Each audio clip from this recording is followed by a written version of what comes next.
Chet Holmgren made his Summer League debut for the Oklahoma City Thunder, and he looked as good as he was advertised to be during the draft process. He recorded a monster stat line of 23 points, 7 rebounds, 4 assists, 1 steal, 6 blocks on 77.8% shooting from the field, 66.7% from 3, and he shot 100% from the free throw line. Now, this is just Summer League, and the level of competition isn't exactly a one-to-one comparison for legitimate NBA level competition, but this showing was at the very least promising, and it gave us some insight into what's to come for Chet Holmgren. We saw some glimpses of how he fits alongside Josh Giddey last night, but I want to take a closer look at some of the intricacies of his game and try to put into perspective what he's going to be capable of and how that fit in OKC looks alongside both Shai Gilgeous-Alexander and Josh Giddey. Now, let's start off with the offensive side of things.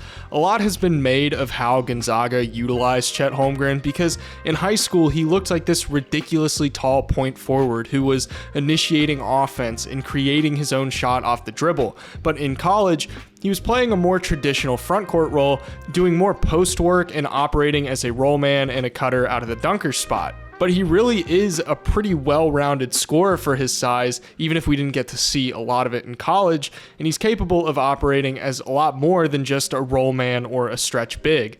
One area where I don't think we got to see much from Chet in college was really what he's capable of in isolation. He really is a very fluid ball handler, and from the small possessions that we did see, he showed us some capability of using that handle to get into mid-range pull-ups, and with his absurd height, it's going to be incredibly difficult for defenses to get a good contest up on his shots. This is an aspect of his game that I think was much more noticeable in high school because, as I touched on earlier, this kind of role isn't one that's exactly conducive to the college level. College is usually much more systematic and predicated on planned offensive sets. I'm really excited to see some more improvisational aspects of Chet's game, and I want to see him get an opportunity to shine when operating more as a ball handler and shot creator just to see what he's capable of at the NBA level, and we got to see a little bit of that last night. This area of the game is going to be one of the big differentiators to me in what Chet Holmgren becomes. When you talk about his ceiling and his floor, his ability to create his own shot off the dribble will be something that takes him to that next level. We know what he's capable of defensively,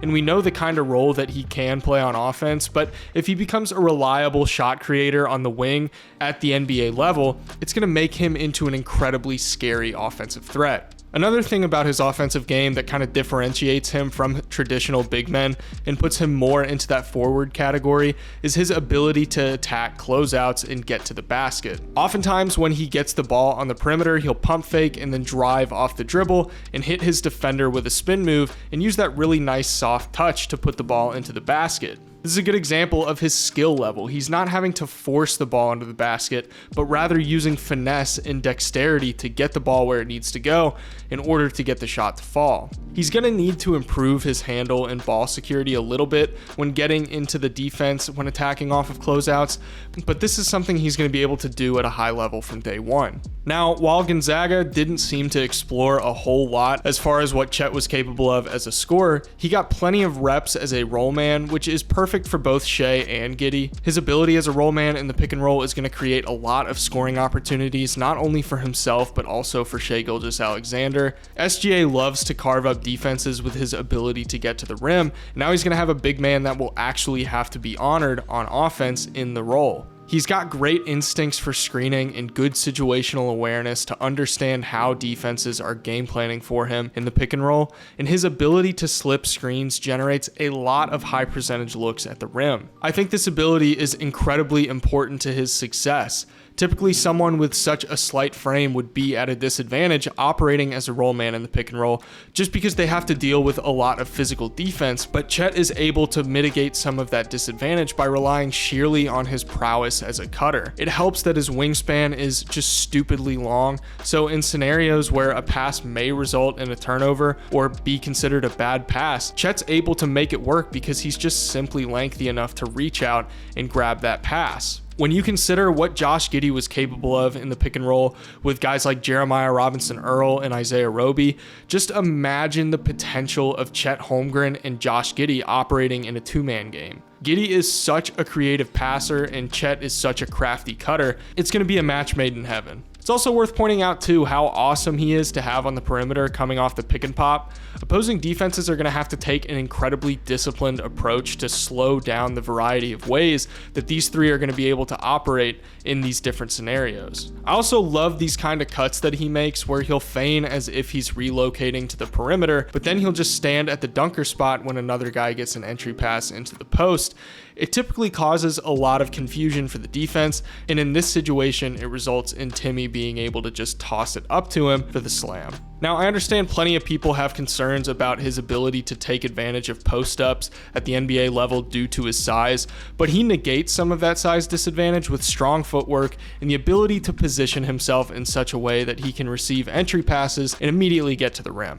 We even saw this in his summer league debut versus the Jazz, breaking out that really nice post ability to get into a post fadeaway that was really reminiscent of Dirk Nowitzki. While he didn't have a particularly high playmaking load at Gonzaga, he demonstrated that he can undertake some of the playmaking responsibilities that are becoming increasingly desired from modern big men. He's capable of initiating dribble handoffs, he's a capable passer out of the high post, and there's a path to him becoming one of the best playmaking bigs in the NBA. Another way that he's able to impact the game with his playmaking is through his ability to draw in defensive attention, thus opening up opportunities for cuts. His ability to get to the rim and finish forces defenses to put a lot of pressure on him, particularly when he's attacking the basket in transition. As long as his teammates are making smart cuts when he's going downhill, there's going to be a ton of easy opportunities at the rim for them. In college, he was already starting to exhibit some ability to force defensive attention on the interior, thus opening shots for his teammates on the perimeter. Obviously, this is at the college level, and interior defense in the NBA looks a lot different, but if he can leverage that scoring ability in the NBA, his playmaking opportunities are going to skyrocket. Now, obviously, one of the most impressive things about Chet Holmgren is his ability to stretch the floor. His size puts him around what you'd expect a center to be, but his ability to space the floor allows him to play more on the wing as opposed to just a post or paint presence. Something OKC desperately needs is spacing. They had the worst spacing in the entire NBA last season, and Chet Holmgren operating as a stretch big is going to open up a pretty significant amount of spacing, which is perfect for Shai Gilgeous-Alexander, who's going to be able to maximize his ability to get to the rim and finish. It is a perfect fit in this regard. When it comes to Chet Holmgren's rebounding, there's a few different practical applications that his ability to get boards has. One, he's capable of initiating transition offense and bringing the ball up the floor. He doesn't need to waste time getting the ball to the point guard, and he's perfectly capable to get the ball up the floor on his own. Two, his offensive rebounding ability makes him a threat for putbacks. Being quite simply taller and having a longer reach than everyone else makes it really easy for him to just reach up, grab the ball, and put it back into the basket without ever having to bring it down to his center. Now, his defense in general already looks amazing. It looked amazing in high school, it looked amazing in college, and it looked amazing last night. During his time at Gonzaga, when he was the primary defender, he held teams to 74.3 points per 100 possessions in the half court. The amount of space that he's able to affect on defense is insane, not just due to his incredible size and wingspan, also due to his defensive instincts and general feel for the game.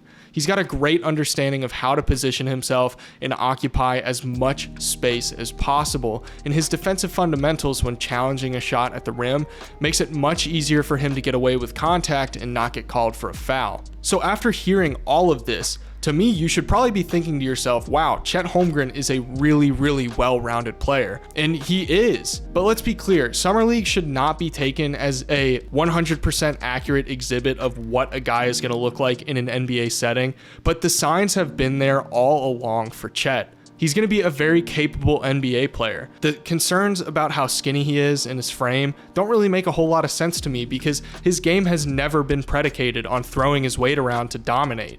He's skilled, he has enough athleticism to negate the impact that his slight frame might have, and he's smart enough as a defender to not give up easy points simply because he's not as heavy as his matchup is. I think this fit with Shai and Giddey is perfect, and I think he's a bridge between OKC's rebuilding phase and the future. He's going to be the player that's going to be the next step for them to ultimately making their way back to contention. So what did you guys think of Chet Holmgren last night? Do you think that he's going to win Rookie of the Year? Be sure to let me know in the comments below. If you guys enjoyed this video and you love the NBA, be sure to subscribe and leave a like. That's the #1 way to support me and help me continue to make content. Thank you guys so much for watching, and I'll see you in the next one.